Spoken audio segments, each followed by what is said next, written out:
Hi, I'm Emel, and welcome to this series.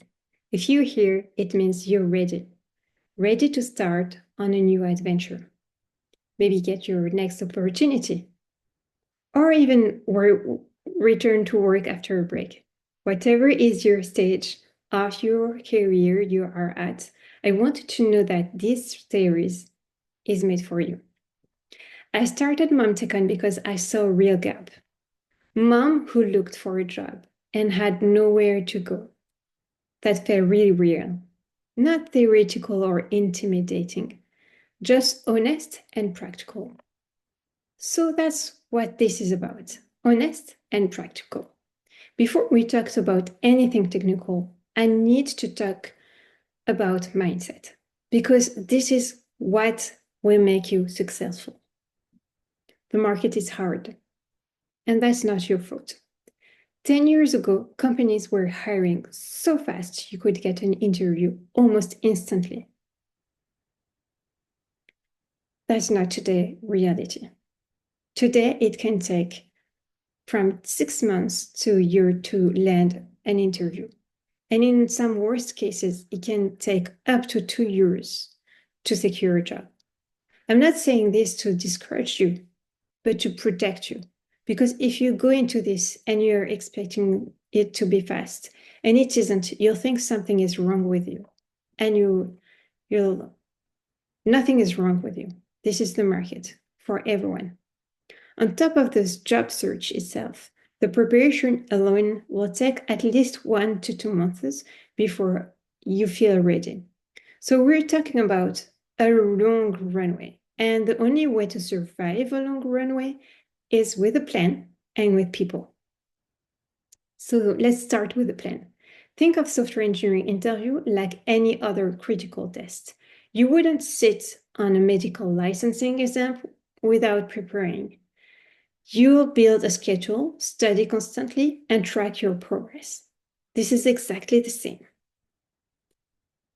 Here is what works. A little bit every day or every other day. Not a 6-hour jamming session on a Saturday.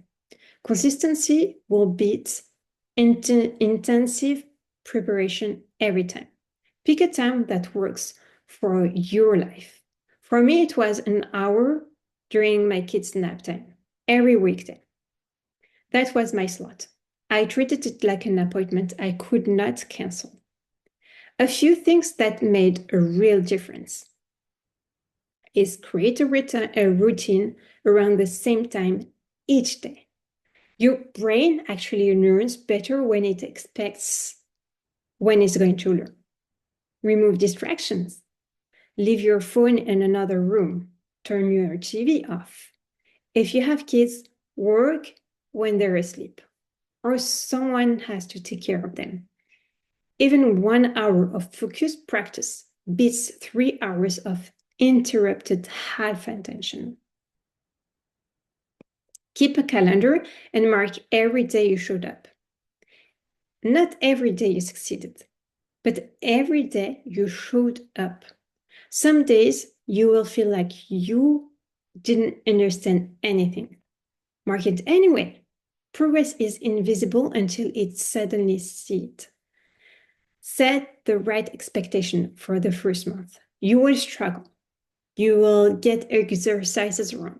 You will look at problems and feel completely like, eh, that is normal. And it is part of the process. I kept telling myself the goal this month is not to pass, it's to get familiar with the system. And then something at some point shifted. I started noticing that I wasn't lost anymore. The second most important thing in the job interview is the support. And I'll be honest, this is almost as important as the preparation itself.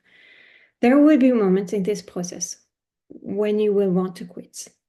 You may fail mock interviews. You will get rejections after thinking the interview went well. You will have a week where life gets on the way and you feel like you lost your momentum. Those moments are not a sign that you can do this. They are part of the path for everyone who has ever done this. So you need your village. That might be your partner, your parents, a friend, a mentor, or a community like ours on Discord, or me. It doesn't matter who it is.